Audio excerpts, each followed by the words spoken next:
Terima kasih Bapa yang baik. Kami merasakan kemenangan terjadi di tempat ini Tuhan Yesus. Kami merasakan pemulihan terjadi di tempat ini Bapa. Kami merasakan kesembuhan terjadi di tempat ini Tuhan. Kami merasakan Tuhan yang terikat dilepaskan, yang sakit disembuhkan, yang berbeban berat Tuhan berikan kelegaan kesegaran, yang dalam masalah Tuhan berikan jalan keluar, yang dalam pergumulan Tuhan berikan jawaban. Sehingga saat ini Bapak kami mengalami kelepasan dalam nama Tuhan Yesus. Terima kasih Bapak yang baik, terima kasih Tuhan. Kami bersyukur berterima kasih Bapak. Kalau kami boleh datang menyembah Engkau dan berorang kebenaran di tempat ini Tuhan. Semua untuk hormat dan kemuliaan nama-Mu dalam nama Tuhan Yesus. Terima kasih Bapak yang baik. Terima kasih Yesus.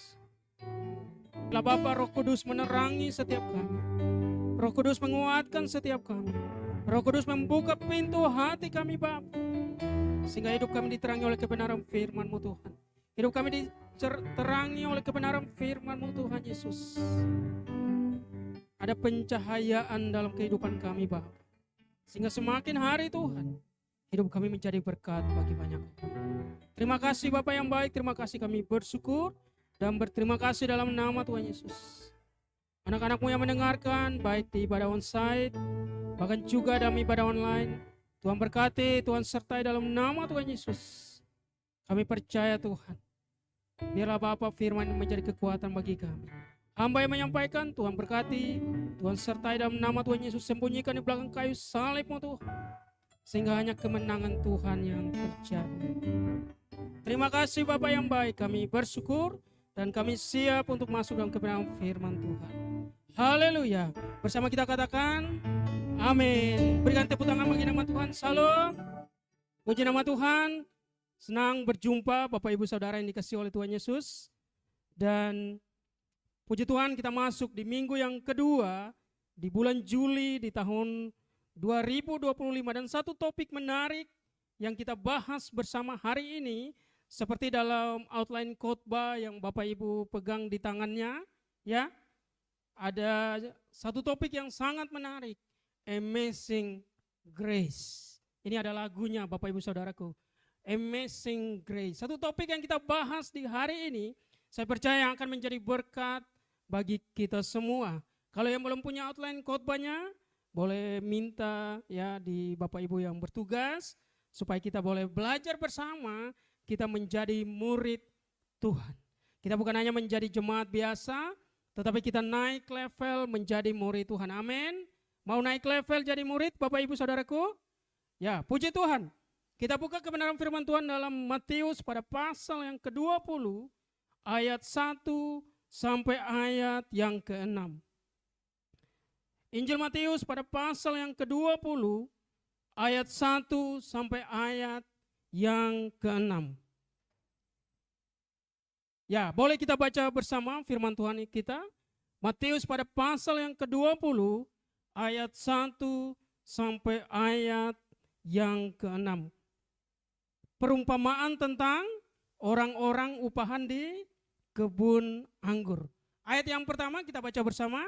Adapun hal kerajaan sorga sama seperti seorang tuan rumah yang pagi-pagi benar keluar mencari pekerja-pekerja untuk kebun anggurnya. Setelah ia sepakat dengan pekerja-pekerja itu mengenai upah sedinar sehari dan dilihatnya ada lagi orang-orang lain menganggur di pasar. Katanya kepada mereka, pergi jugalah kamu ke kebun anggurku dan apa yang pantas akan kuberikan kepadamu. Dan mereka pun pergi. Ayat yang kelima beri tadi. Kira-kira pukul 5 petang ia keluar lagi dan mendapati orang-orang lain pula. Lalu katanya kepada mereka, mengapa kamu menganggur saja di sini sepanjang hari? Bapak Ibu Saudara yang dikasihi oleh Tuhan Yesus, pada nats yang kita baca ini jalanan dari Galilea menuju ke Yerusalem dan saat itu Yesus berada di seberang Sungai Yordan. Berada di satu tempat yang namanya Perea. Kalau Bapak Ibu buka di Alkitab, ada map, ada peta di belakang Alkitab. Ada tulisan di situ Palestina zaman Tuhan Yesus. Nah, di situ ada satu tempat namanya Perea. di seberang Sungai Yordan, sebelah timur Sungai Yordan. Dan di sini Yesus mengajar kepada orang-orang mengenai perumpamaan tentang orang-orang upahan di kebun anggur. Nah, di sini dikatakan bahwa seorang tuan dia pergi untuk mencari orang-orang untuk bekerja. Apa yang menjadi pekerjaan mereka? Mereka melakukan panen. Mereka melakukan panen di kebun anggur. Jadi si tuan rumah datang mencari pagi-pagi ya, pada jam yang 9, jam 12, jam 3 dan jam 5 sore. Pukul 5 sore. Dan itu ya sedinar artinya bisa untuk mencukupi kebutuhan sehari. Berarti seperti di Jakarta kurang lebih 150.000 sehari. Sudah disepakati oleh tuan yang punya kebun dengan para pekerjanya. Dan kita lihat di sini bahwa kalau kita buka di outline khotbah kita di PPT yang ada, di PowerPoint yang ada dikatakan begini. Kasih karunia bersumber dari kemurahan hati Tuhan yang mau memberikan segala kebaikannya kepada manusia yang tidak pantas menerimanya. Jadi Tuhan punya kemurahan hati. Tuan kebun anggur di sini adalah Tuhan yang punya kemurahan hati melayakkan kita untuk menjadi pekerjanya. Amin. Tuhan melayakkan kita untuk kita mau menjadi pekerjanya walaupun sebenarnya kita nggak layak. Tapi setelah kita dilayakkan oleh Tuhan, ya, dengan kemurahan hati Tuhan, Dia mau supaya kita menjadi para pekerjanya yang mau setia kepada Tuhan. Makanya selanjutnya dikatakan begini, upah adalah hasil dan hak yang layak diterima setelah bekerja atau melakukan segala sesuatu. Pada para pekerja yang melakukan pekerjaan Tuhan sangat menarik. Mereka bekerja dengan kemurahan hati. Tuan yang punya kebun datang mencari mereka. Biasanya orang pada zaman itu mencari di pasar, Bapak Ibu Saudaraku, para pekerja di pasar, dan mencari mereka untuk mereka bekerja. Dan yang menarik, kalau kita baca di ayat yang ke-8, Matius 20 ayat yang ke-8 dikatakan begini. Ya, ayat yang ke-9, Matius pada pasal yang ke-20 ayat yang ke-9, maka datanglah mereka yang mulai bekerja kira-kira pukul 5 dan mereka menerima masing-masing 1 dinar. Mereka yang bekerja dari itu ditentukan dari yang bekerja paling terakhir, Bapak Ibu Saudaraku. Artinya apa? Kalau di sini kita pelajari bahwa Tuhan mau kita bekerja itu sampai waktunya selesai. Tuhan mau kita bekerja sampai, misalnya Bapak Ibu yang bekerja di kantor, kan ada ya, kalau yang bekerja masuk jam 8, pulang jam 5 sore, jadi tenggo. Jadi artinya pas jam 5 sore ya, ternyata orang yang bekerja sore pun dihitung untuk mendapatkan 1 dinar. Ini yang disebut sebagai kemurahan hati. Ini yang disebut sebagai kemurahan hati yang dilakukan oleh Tuhan bagi kita. Seperti di slide yang pertama. Ini yang disebut sebagai kasih karunia. Dan untuk kita merespon kasih karunia itu, Bapak Ibu Saudaraku, dikatakan orang yang bekerja dari pagi, siang, sampai sore. Yang masuk pagi, yang masuk siang, yang masuk sore, upahnya sama. Artinya Tuhan mau melihat kita bekerja ada kesetiaan. Amin.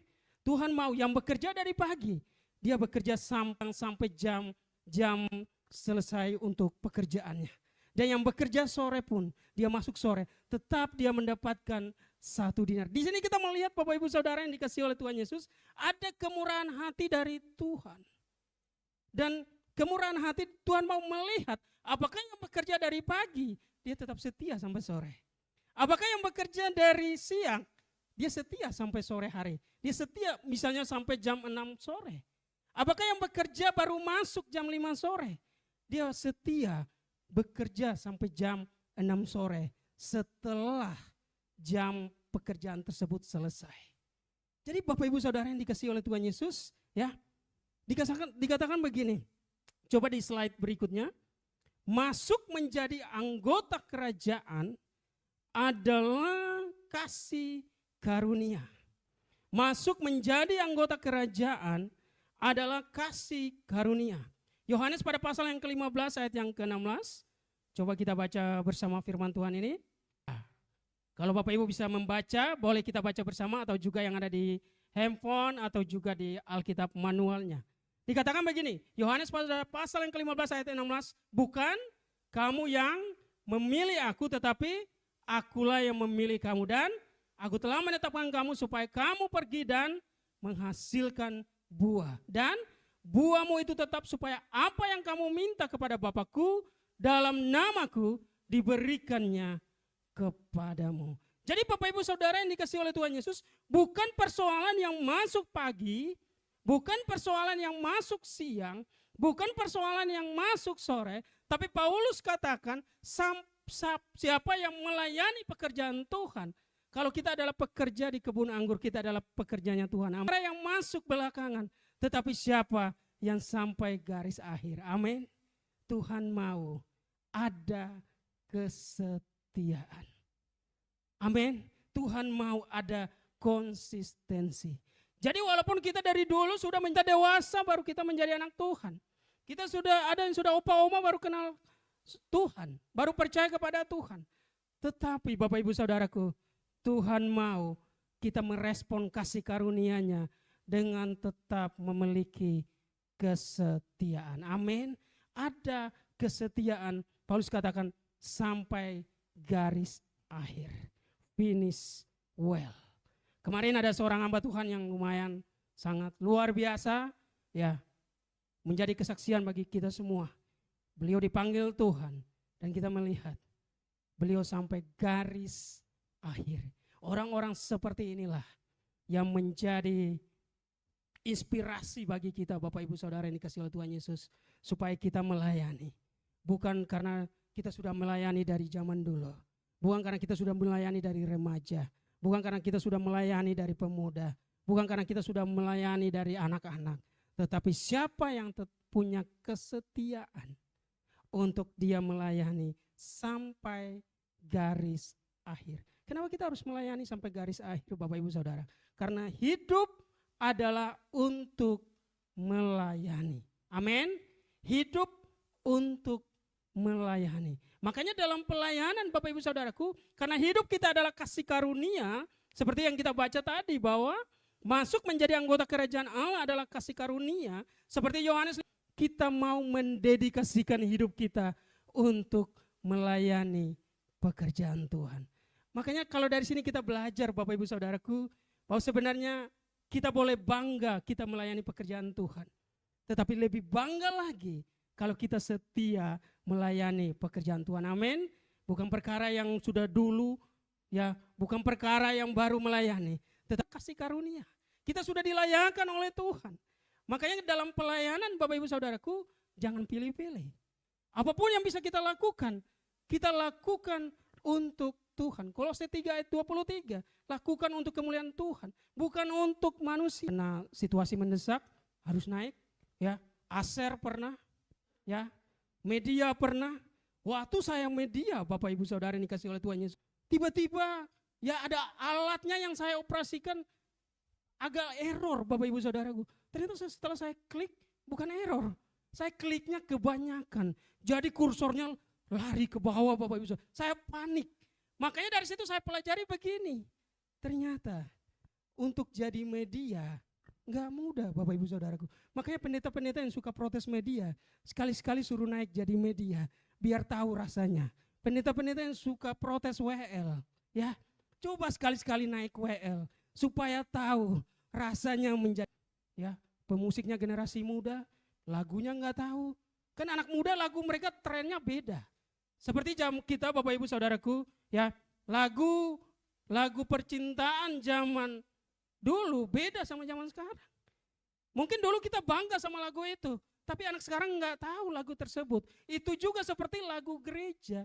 Makanya anak Tuhan harus update dengan lagu gereja, amin.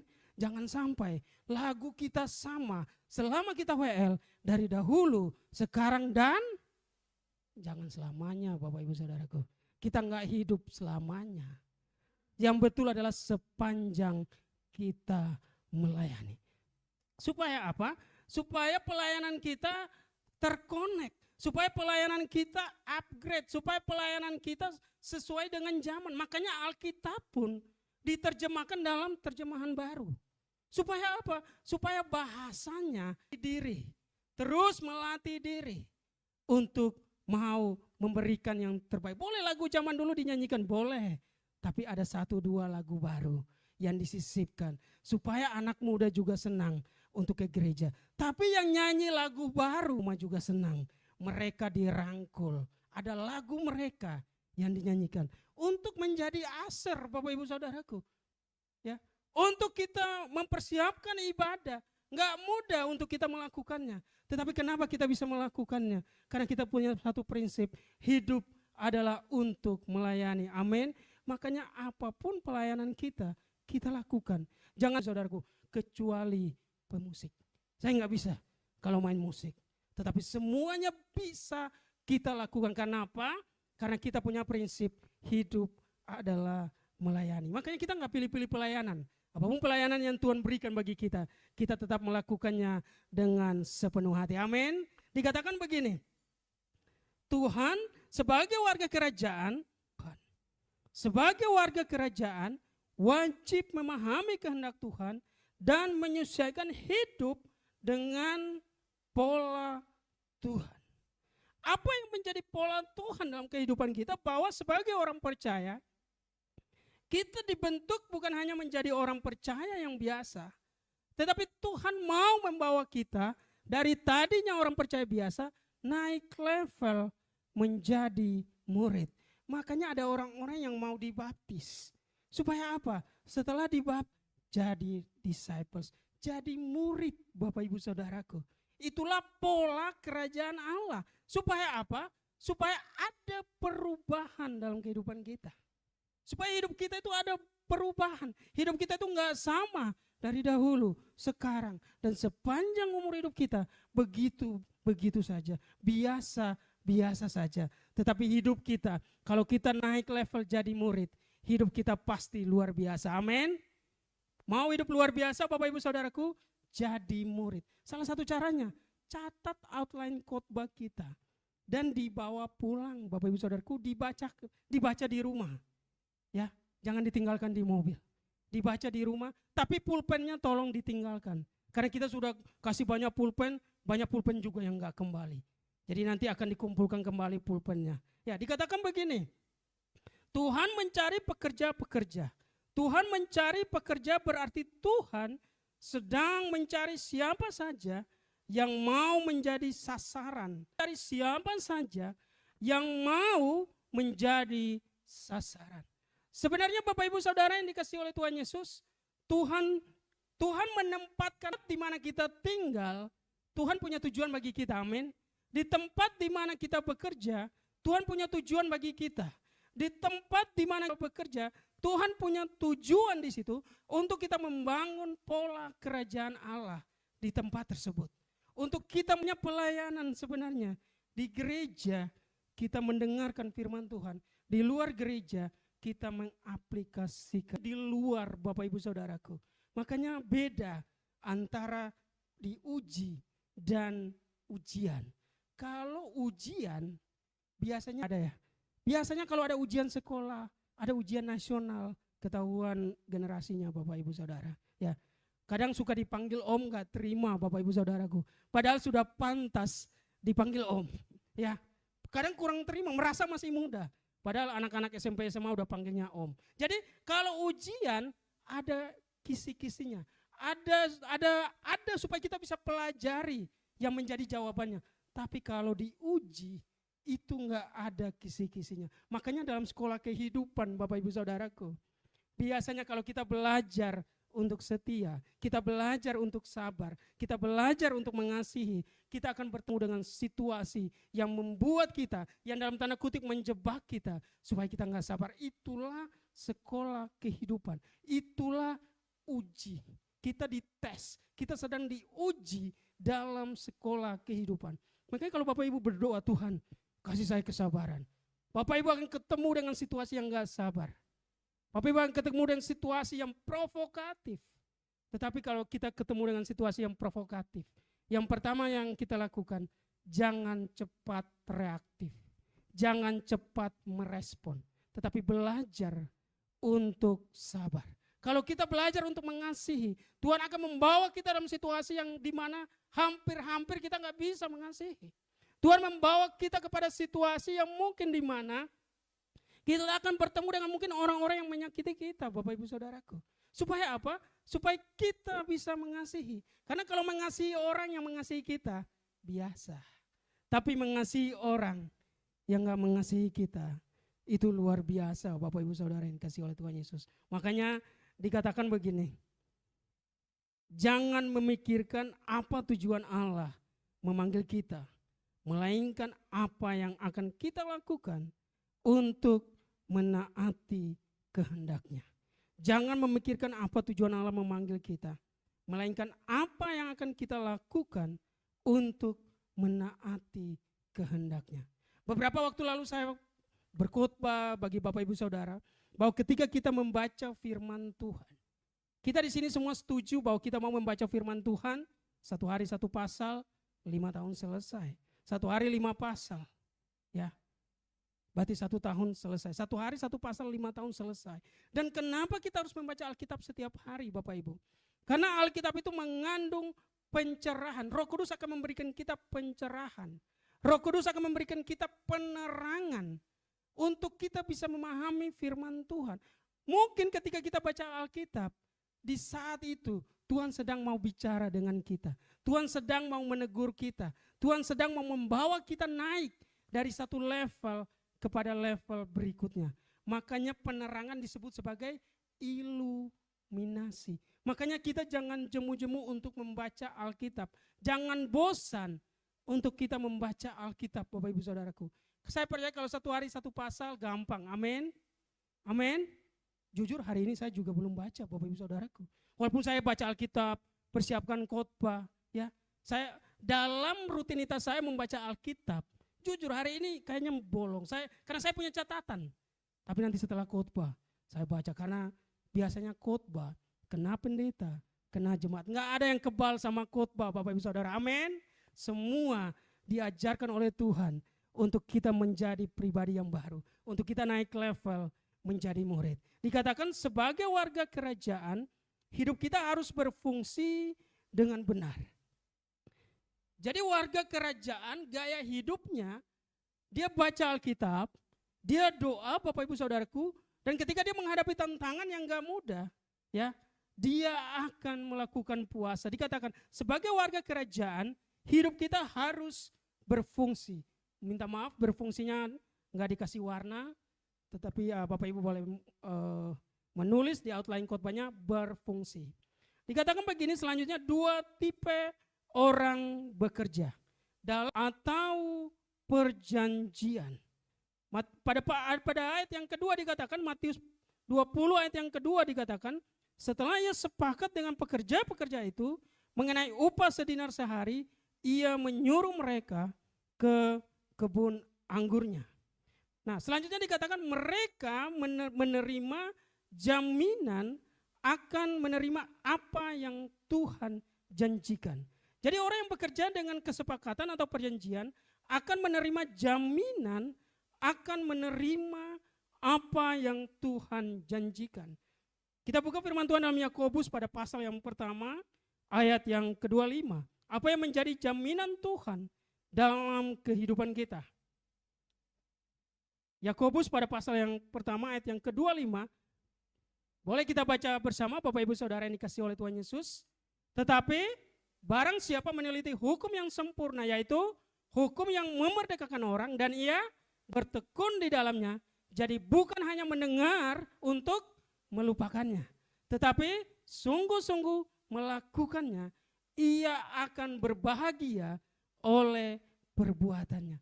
Jadi perubahan hidup ditentukan ketika kita mendengar firman Tuhan, kita serius mendengar firman Tuhan, kita mengerti kebenaran firman Tuhan, dan kemudian kita melakukannya. Kalau kita bisa melakukannya, Bapak Ibu Saudara yang dikasihi oleh Tuhan Yesus, firman Tuhan katakan kita akan memperoleh kebahagiaan.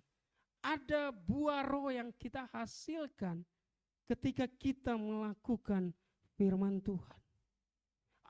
Dulu kita nggak sabar, kita menjadi sabar. Dulu kita nggak setia, kita nggak menjadi setia. Dulu sukacita kita ditentukan oleh keadaan. Tetapi hari ini sukacita kita ditentukan oleh Tuhan. Itu membuat kita mengalami kebahagiaan.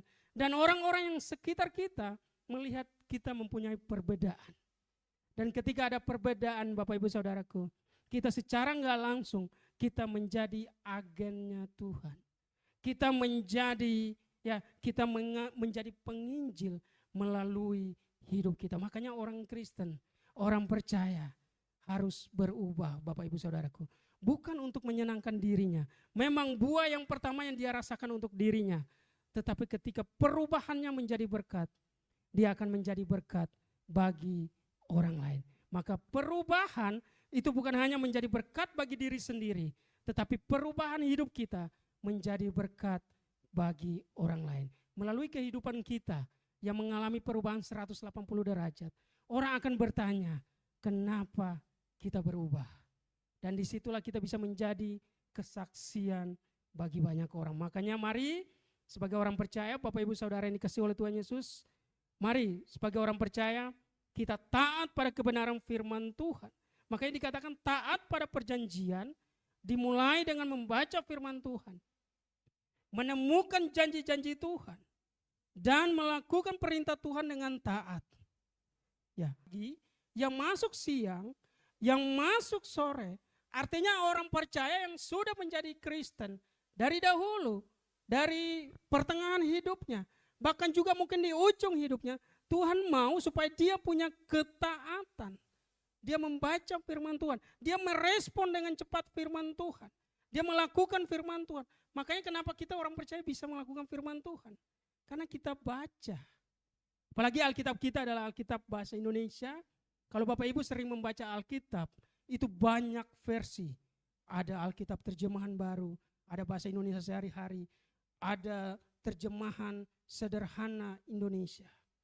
Makanya waktu saya baca TSI, terjemahan sehari-hari, terjemahan sederhana Bapak Ibu Saudaraku, saya banyak memahami arti dari firman Tuhan yang saya baca. Ketika saya baca di Yosua, Bapak Ibu kalau baca TSI, itu enggak ada Yosua, yang ada apa? Yusak.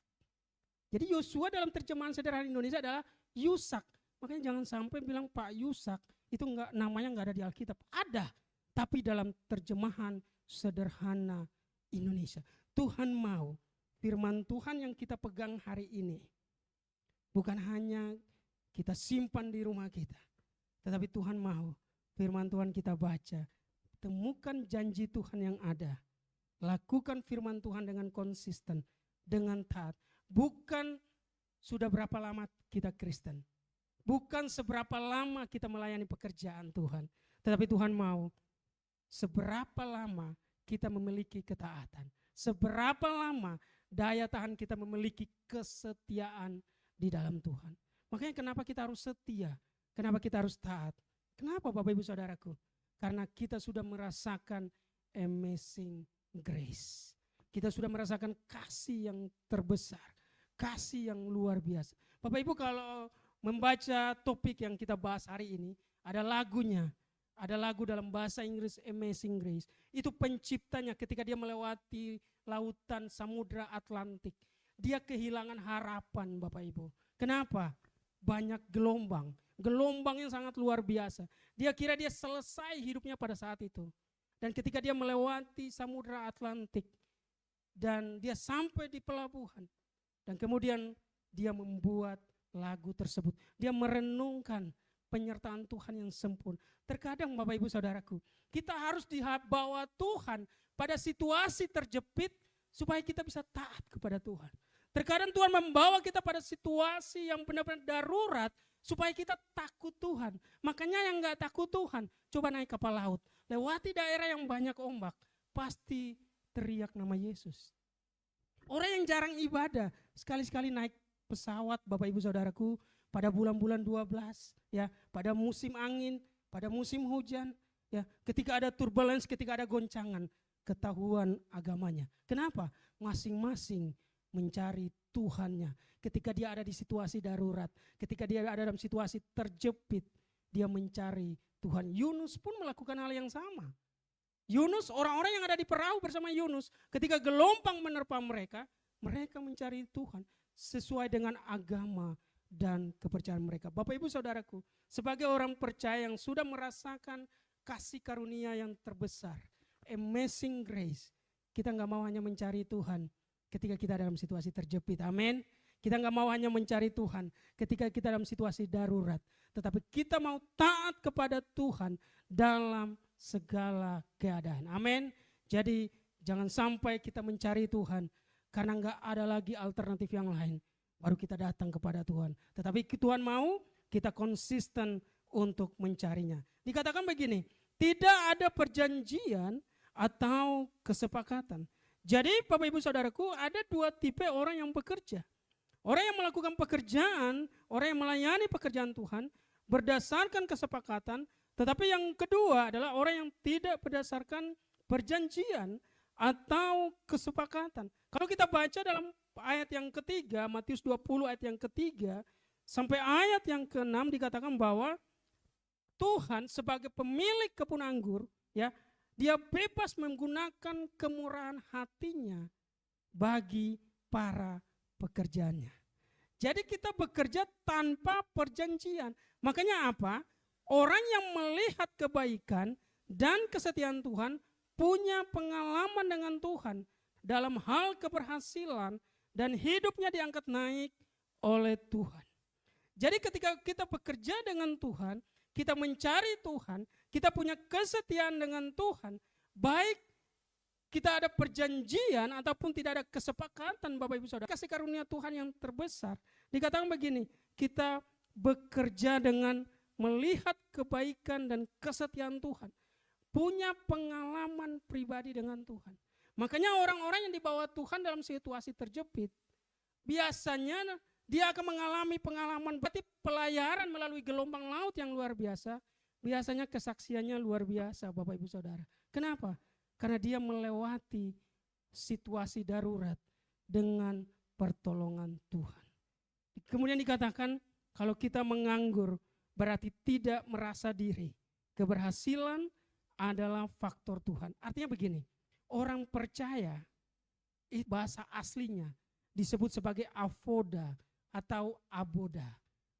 Arti dari ibadah adalah kata yang dipakai ibadah adalah kata yang sama dipakai rajin ibadah adalah orang yang rajin juga bekerja.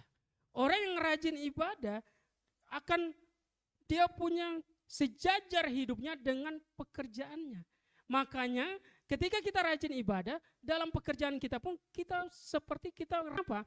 Karena ibadah pekerja adalah ibadah. Amin. Pekerjaan kita adalah ibadah kita. Ibadah kita adalah pekerjaan kita. Walaupun dalam pelayanan kita nggak mendapatkan upah seperti dalam pekerjaan kita. Kenapa kita harus disiplin? Karena kita sudah merasakan kasih karunia Tuhan. Kita sudah merasakan hidupnya melimpah karena kebaikan Tuhan. Ya, bekerja tidak hitung-hitungan, sebab menyadari hidupnya melimpah karena kebaikan Tuhan. Kenapa? Kemuliaan nama Tuhan. Yang masuk bekerja pagi, dia nggak protes yang masuk bekerja sore. Yang masuk bekerja pagi, dia nggak protes yang masuk bekerja siang. Artinya sebagai orang percaya, mungkin baru hari ini kita melayani, ya, tetapi kita juga harus belajar. Kita yang sudah melayani, kita tetap menunjukkan kesetiaan. Kita yang baru melayani, kita terus menunjukkan kesetiaan. Supaya apa? Supaya kita benar-benar merasakan keberhasilan. Karena saya percaya kesetiaan akan membawa kepada keberhasilan. Amin. Makanya anak muda kalau mau menikah, punyalah pasangan yang setia. Ya, punya pacar yang setia. Bukan berarti sudah diizinkan punya pacar. Kalau mau punya pacar, izin orang tua, jangan izin pendeta, ya. Izin orang tua, bolehkah punya pacar, ya. Jadi kalau mau menikah, carilah yang setia. Artinya dalam melayani pekerjaan Tuhan, Tuhan mau supaya walaupun sudah lama kita melayani, baru kita melayani, beberapa waktu kita melayani, Tuhan mau berlaku bukan tabur tuai, tapi kasih karunia. Merasa tidak sanggup jika tanpa Tuhan. Bahwa keberhasilan yang dia capai tanpa campur tangan Tuhan. Dalam bisnis kita, andalkan Tuhan. Dalam pelayanan kita, andalkan Tuhan. Makanya ketika kita mengeluh gak bisa ikut doa pagi, saya katakan begini, sebelum melayani, doa di rumah masing-masing. Supaya mereka di backup dengan hadirat Tuhan yang luar biasa. Supaya mereka melayani dengan intervensi Tuhan. Orang kalau melayani dengan intervensi Tuhan, ada keberhasilan. Amin. Makanya mari sebagai orang yang dipanggil Tuhan, baik untuk kita sebagai pekerjaannya Tuhan, kita sebagai orang percaya Tuhan, mari. Bukan perkara sudah berapa lama kita mengikuti, tetapi Tuhan mau seberapa lama kita punya kesetiaan bersama Tuhan. Amin. Jadi doa saya, biarlah kita punya kesetiaan di dalam Tuhan. Sepanjang umur hidup kita, seperti Paulus katakan, dia mengakhirinya dengan baik. Mengakhiri pertandingan imannya dengan baik. Tuhan mau supaya kita juga mengakhiri pertandingan iman kita dengan sempurna di dalam Tuhan. Mari kita berdoa. Kami bersyukur Bapa, berterima kasih Tuhan. Terima kasih untuk refleksi firman Tuhan hari ini Bapa. Kami merasakan amazing grace dalam kehidupan kami Bapa. Kami merasakan kasih karunia Tuhan yang dahsyat dalam kehidupan kami. Sehingga dengan kasih karunia Tuhan, kami melayani tanpa hitung-hitungan. Kami melayani tanpa melihat orang lain. Tetapi kami melayani hanya untuk melihat Tuhan. Terima kasih Bapa yang baik. Karena kami telah merasakan kasih karunia Tuhan yang besar dalam kehidupan kami. Haleluya Bapa. Kami percaya Engkau hadir di tempat ini Tuhan Yesus. Untuk memulihkan setiap hati kami Bapa. Untuk membawa kami Tuhan semakin dekat dengan hadirat-Mu Yesus. Haleluya.